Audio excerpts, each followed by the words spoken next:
Yeah, just wanted to comment on what you were saying in your, I don't know, when I was when I was typing for you to call me.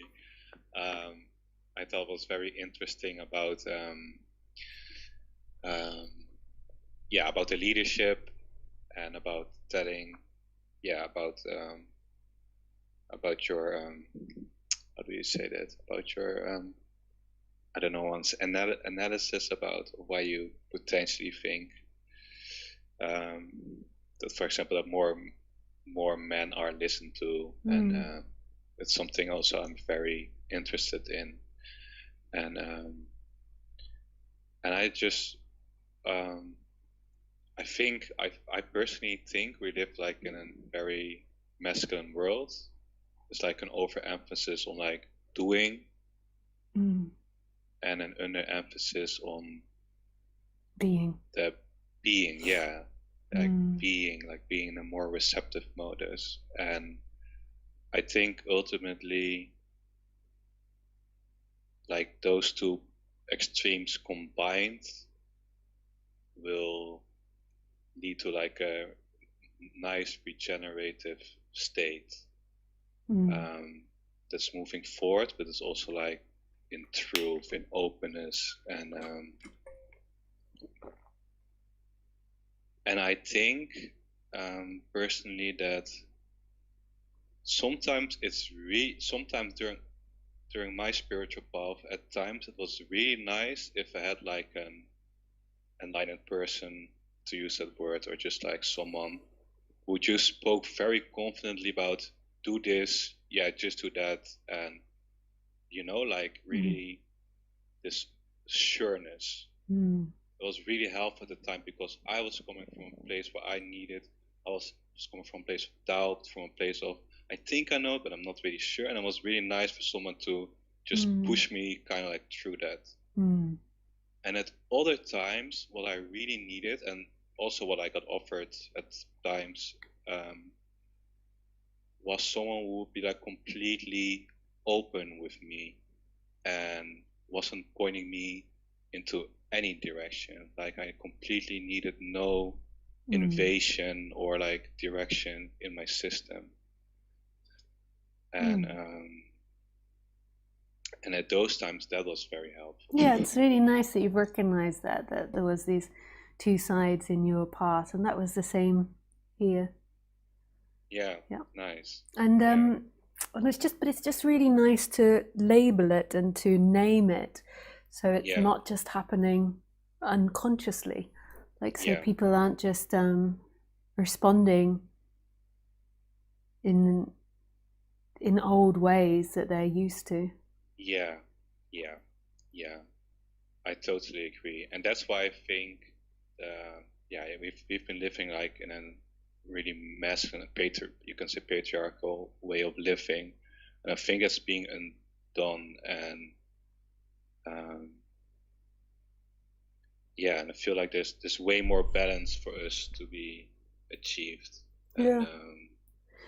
I mean, I have it like, I mean, there's so many ways in which I have it. Like even now, there's a little bit of concern arising in me with this conversation, because like I do tend to be quite receptive. But what can happen is that somebody can call in and then they can do a lot of talking. So whereas if they were in if I was like a more masculine style teacher, which I can be at points, then they wouldn't allow that to happen. And it's another reason why I think that I'm so popular for one-to-one sessions, is because I'm really good at holding that space to let people express themselves and find their own way and their own narrative, and not being too pushy. Like I just explore with people. But when I'm doing talks, it's problematic because so I can feel a little bit of nervous energy coming up when you start speaking, and this is nothing personal to you. I'm not criticizing you, I'm not saying anything about you, but it's great that we can explore it. Because I know from 11 years of speaking about this that I can take calls and the other person can like blast me with information or like talk a lot, and that's really beautiful in other settings, but in this setting, it's how do I manage that? Because I am more feminine, so I am more receptive to listening to the other and to hearing the other person's ideas and to working from it. But at the same time, how do you stop it from becoming their talk and like a one-to-one session? It's like a really delicate balance.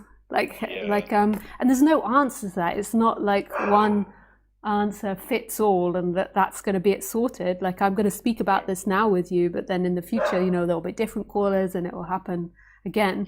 But I can just feel it in me arising, and I wonder if other people can feel like I begin to get a little bit hesitant and I maybe over talk just to stop that happening, because I don't want people overexposing themselves.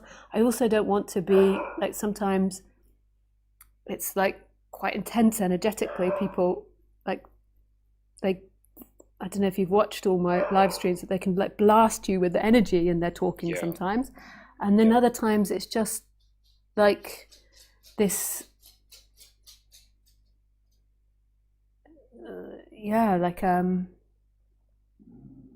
like it's maybe not so appropriate for them to talk so much in a live stream. But it's not saying that you were going to do that. I'm just because it's such an interesting conversation, I'm just expressing what begins to come up in me sometimes when people begin to call in. And then because you didn't come with a question, you came with a like, this is how it is for me. I was like, is this going to go on for like 20 minutes? And like, how do I navigate that? That's the thoughts that come up. That's funny that you say it, because first, before I was going to call in, I actually thought about this. You did?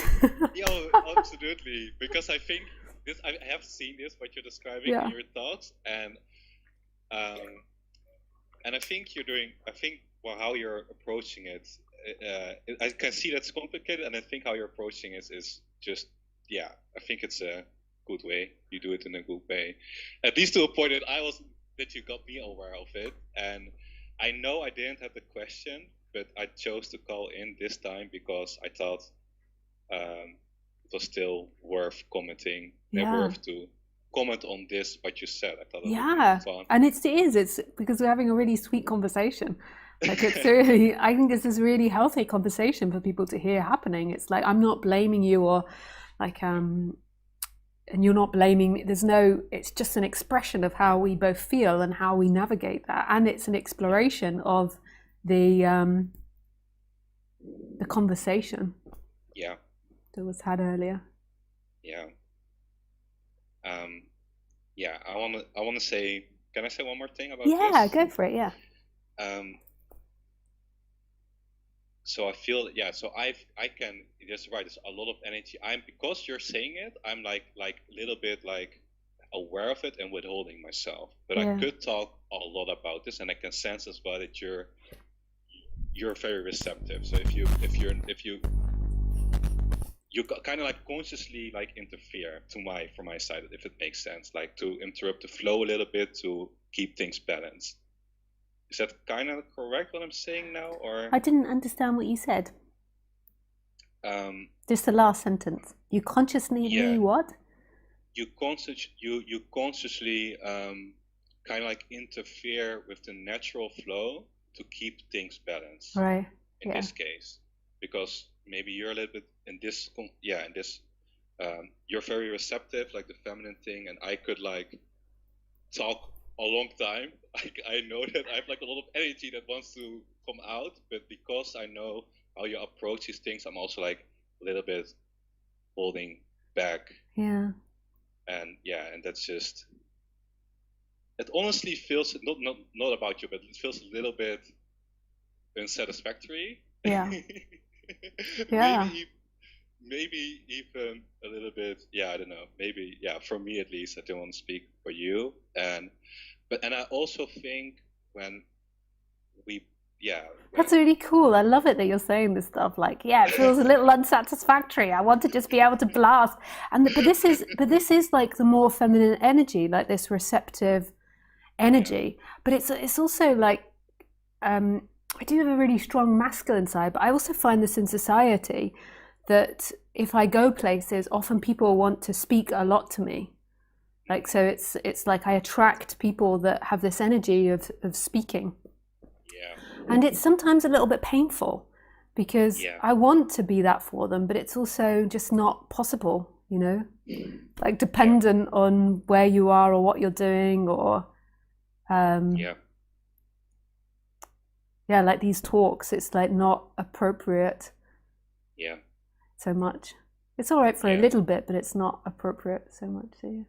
But I really understand that, and I really understand that I evoke that, like this feminine energy evokes that, but it's also something to be aware of, this other energy that wants to be seen of this feminine energy. Like, is that what we ultimately want, to fill up that feminine energy constantly with information? Like, it's also like, is that's nice for like a healing session, and that's nice in a healing way for that person, but is this how we want to treat the feminine energy in society? Or is there also, like, I love it when I'm in conversation with people and they just drop out of speaking and there's just this like silence. I love meeting people and just being like, hey, and then falling into silence, you know, not having to say anything. Yes. But it's very uncomfortable for people, and so, and also because I tend to want that, I notice that also creates a lot of talking from the other side as well, because they're like, oh God, it can't go silent. That's so awkward.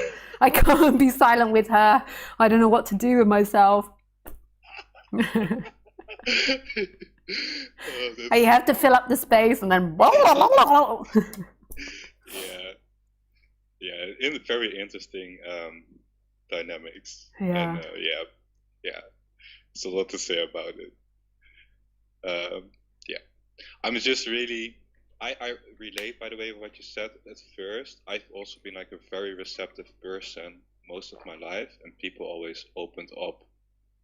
They said, like people that I just knew, they opened up about so much deep stuff.